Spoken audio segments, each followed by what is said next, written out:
Alanvar mehmonxonasi 2023-yil may oyida mehmonlarga o'z eshiklarini ochgan. Hududi 8 sotikni tashkil etadi. Mehmonxonamiz 70 ta nomerdan tashkil topgan. Hududimiz, ya'ni mehmonxonaning hududi 4900 kvadrat. 9 ta kategoriyada tashkil topgan. Ular standart twin, standart double, standart xonamiz balkonli, ya'ni standart twin with balcony, standart double with balcony yoki deluxe xonalarimiz bor. Deluxe twin, deluxe xonamiz va deluxe with balcony, ya'ni balkonli va superior xonamiz bor. Superior twin, superior double. Bundan tashqari family suite xonamiz bor va apartament nomerimiz. Bizdan nomerni sotib olgan mehmon bir paytni o'zida har qanday soliqlar ichida bo'lib, nonushtamizning narxiga kirgizilgan bo'ladi. Nonushtamimizni ko'rdinglar, milliy uslubda nonushtamimizni ochamiz.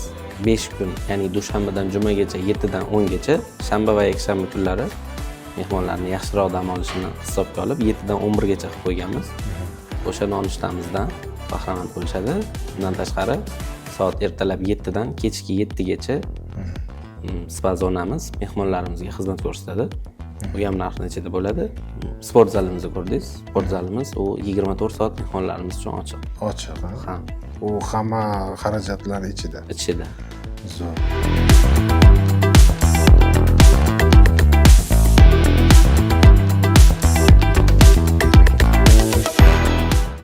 Assalomu alaykum Izzatilla. Assalomu alaykum. Mana bugun siz va Al-Anvar mehmonxonasi bilan tanishishga keldik. Xush kelibsizlar. Bu mehmonxona sohasida necha yildan buyon faoliyat yurg'izasiz va bu mehmonxonada qanaqa lavozimdasiz? O'zingizni tanishtirsangiz. Xo'p. Ismim Izzatilla. Mehmonxona sohasiga ishga kirib kelganimga 4 yil bo'ldi. Lekin o'qish bilan hisoblab kirib kelganimga 6 yil bo'ldi. Bu Alanvar mehmonxonasida hozirda bosh menejer vazifasida ishlab kelyapman. 4 yil mehmonxonada ishlagan bo'lsam, 1 yil har xil lavozimlarda ishlab, 1 yildan keyin bosh menejer bo'lishni boshlaganman. Ya'ni 3 yil bo'lyapti. Zo'r. Necha yoshdasiz? 23 yoshda. Eng yosh bosh menejerlardan. Shunaqa. Молодцы. Alanvar mehmonxonasi nechinchi yil ish faoliyatini boshladi va u qancha joyda joylashgan yer maydoni?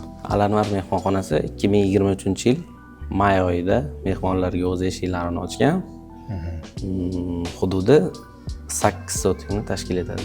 8 sotik. Nechta xona o'z ichiga olgan? Mehmonxonamiz 70 ta nomerdan tashkil topgan. Hududimiz, ya'ni mehmonxonaning hududi 4900 kvadrat. Bizda 70 ta nomer bor. 70 ta nomer. Chunki ba'zi nomerlarimiz 3 ta, ba'zilari 5 ta, ba'zilari 4 ta xonalardan iborat. Ba'zi bir nomerlar bir xonali bo'ladi. Ba'zi bir nomerlar 2, 3, undan ko'p mana shunaqa. Bizda 70 ta nomer bor. 148 kishini bir vaqtda qabul qila olamiz. 9 ta kategoriyada tashkil topgan. Qaysilar? Ular standart twin, standart double, standart xonamiz balkonli, ya'ni standart twin with balcony, standart double with balcony yoki deluxe xonalarimiz bor. Deluxe twin, deluxe xonamiz va deluxe with balcony, ya'ni balkonli va superior xonamiz bor. Superior twin, superior double. Bundan tashqari family suite xonamiz bor va apartament nomerimiz bor. Apartament nomer. Xonalarni ko'rib chiqdik, juda ajoyib ishlangan. Va bu xonalarning narxi qanaqa hozirgi kunda? Xo'p. Mehmonxonada doimo bir xil narx ushlab turilmaydi. Ushlab turishning ilojisi ham yo'q. Albatta o'ziga yarasha narxlar siyosati bor. Bizga qo'yilgan talabdan boshlab narxda o'z taklifimizni bildiramiz. Ya'ni hammaga har xil narx talabiga yarasha narxlar beriladi. Agar siz ko'chadan shunchaki kelib narximizni bilmoqchi bo'lsangiz, hozirda 1,5 milliondan narxlarimiz boshlanadi. 1,5 milliondan tepasi necha? 1,5 milliondan 5,5 milliongacha narxlar berilgan. 5,5 milliongacha. O'sha sezonda qancha o'zgarishi mumkin plyus-minus? Mana shu narximiz sezonda deyarli o'zgartirmaymiz. Bu ko'chadan keluvchi mehmonlarimiz uchun, ya'ni walk-inlar deymiz. Walk-inlarga o'zgarmaydi. Korporativ mehmonlarimiz yoki tur firmalari uchun ular bilan o'zimizning shartnomalarimiz bor. Shunga asoslanib ishlaymiz. Sizlarda ham 1 yil oldin o'sha xonalar band qilinadi? Albatta. Ba'zi bir tashkilotlar hozirdan 2026-yilga ham nomerlarni bron qilib olishgan. Ha. Bizdan nomerni sotib olgan mehmon bir paytni o'zida har qanday soliqlar ichida bo'lib, nonushtamiz narxiga kirgizilgan bo'ladi. Nonushtamizni ko'rdinglar, milliy uslubda nonushtamizni ochamiz. 5 kun, ya'ni dushanbadan jumagacha 7 dan 10 gacha, shanba va yakshanba kunlari mehmonlarni yaxshiroq dam olishini hisobga olib 7 dan 11 gacha qilib qo'yganmiz. O'sha nonushtamizdan bahramand bo'lishadi. Bundan tashqari soat ertalab 7 dan kechki 7 gacha spa zonamiz mehmonlarimizga xizmat ko'rsatadi. Bu ham narxning ichida bo'ladi.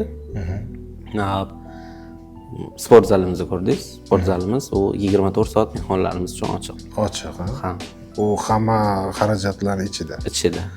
Zo'r. Umuman yoshlikdan mehmonxona sohasidagi qiziqish o'zi bo'lganmi yoshligingizda? Va necha yoshdan boshlangan bu sohaga qiziqib kirib o'qib shu harakat va kim qiziqishingizga sababchi bo'lgan? Endi juda yoshlikdan boshlanmagan, albatta. Oldin birinchi advokat bo'laman deb niyat qilardim. Keyinchalik shu 16-17 yoshimda mehmonxona sohasiga qiziqish boshlangan. Akamlar bor. Dilshod Odilov. Ular Hotel Pro kompaniyasiga asos solgan odam. Ular shu mehmonxona sohasida ketishgan. Menga maslahat berishgan. O'zbekchilikda kattalarning aytganini qilish kerak. Endi maktab paytimizda endi o'zingiz ham bilasiz, turizm endi rivojlanyapti. Masalan, turizm degan tushunchaga ega bo'lmagan yosh paytda. Biz uchun ochiq kasblar, boshqa kasblar bo'lgan. Turizm yo'nalishi qandaydir yopiq, o'z ma'nosini bildirmasdi biz uchun. Keyin bildim, turizm faqat o'sib borib turgan soha, kelajakni ko'rsa bo'ladi. Hozir qanaqa ahvolda deb o'ylaysiz? Hozir masalan yaxshi, bundan ham yaxshilashib boryapti. Yaxshilashib boryapti. Yanada yaxshi bo'lish uchun nimalar qilish kerak deb o'ylaysiz? Yosh mutaxassis sifatida. Yanada yaxshi bo'lish uchun masalan davlat tarafidan albatta davlatda o'zini odamlari bor, o'ylaydigan, biz tarafimizdan qaraladigan narsa bizga kelib turgan mehmonlarni iloji boricha xursand qilib chiqarish kerak davlatdan, noroziliksiz. Masalan, kelganda haqiqiy O'zbekistonni ko'rsatib bera olishimiz kerak. Masalan, O'zbekiston haqiqiy mehmonsevar xalqligini ko'rsatib bera olishimiz kerak. O'zbekistonga tashrif buyursa arziydigan mamlakatligini ko'rsatib bera olishimiz kerak. O'zbekiston bir o'zigacha millat, o'zigacha qadriyatga egaligini ko'rsatib bera olsak, menimcha turizmimiz yanada rivojlanadi. Avvalo, eng asosiysi ular rozi bo'lish kerak bizdan. Rozi bo'lish kerak. Har bitta bo'limimizda o'z menejeri bor. Ko'pincha menejerlar bilan gaplashamiz. Ya'ni menejmentda o'zi shoh bo'lib chiqadi-da. Masalan, bo'lim ishchilari bo'lim menejeri bosh menejeriga qarab boshqaruv tizimi tashkil topgan bo'ladi. Shundan teskarisiga yurib, masalan, men bo'lim menejerlar bilan gaplashaman. Muammolar bor yoki yo'qligi hal qilinadi. Lekin bir oyda bir katta majlis qilamiz. Bunda hamma qatnashadi va hammaga bo'lgan masalan talablar bo'lsa aytiladi va hammadan kimdandir qanaqadir e'tiroz bo'lsa hammadan so'rab olinadi. Shunga qarab ularning fikr, mulohazalari o'rganib boriladi. Undan tashqari ularga motivatsiya berish uchun har oyda birinchi haftasida oy ishchisi tadbirini uyushtiramiz. Tadbirda o'tgan oyning eng yaxshi ishlagan xodimi taqriban olinadi. Albatta hamma yaxshi ishlagan bo'ladi. Biz bilan doim yaxshi ishlaydiganlar birga. Ularni ichidan qiyoslab olib, unga o'zimizni sovg'amizni topshiramiz. Har oy bo'ladi. Rag'batlantiriladi. Motivatsiya bo'ladi. Oylikdan tashqari mana shu. Yaxshi. O'zbekistonda eng zo'r deb bilgan ikkita mehmonxonani aytib bera olasizmi? bizni dejurniy savolimiz bu. O'zim ko'p mehmonxonalarda qolmayman. Chunki o'zimiz mehmonxonachimiz. Bilmadim.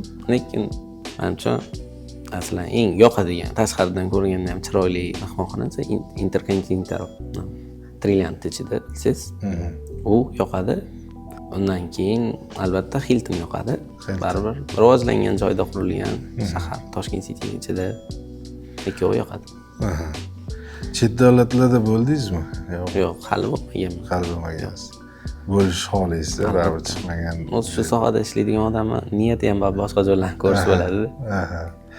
Hozir til borasida nechta til bilasiz? Til borasida rus, ingliz, turk tilini bilaman. Turk tilini bilasiz. Ravon gaplashasiz. Zo'r, ajoyib. Izzatilla, bundan oldin yana nechtadir gastnitsada ishladim dedingiz. Qaysi mehmonxonalarda aynan ishladingiz? Mehmonxonada ish faoliyatini birinchi ish o'rganish bilan Qo'qonda boshlaganman. Qo'qonda Silk Road Kokant degan mehmonxona bor. O'shdan boshlaganman. Keyin Toshkentdagi Central Palace mehmonxonasiga o'tganman. Yerda ishlaganman. Keyin Arkvillur mehmonxonasiga o'tganman. Arkvillurdan City Line degan mehmonxonaga o'tganman. Yerdan Navza Palace mehmonxonaga o'tganman.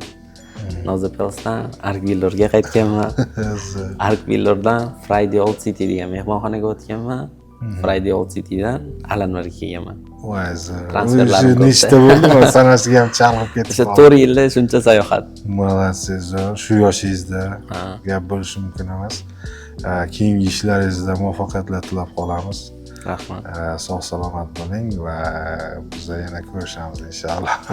Rahmat, sog' bo'ling.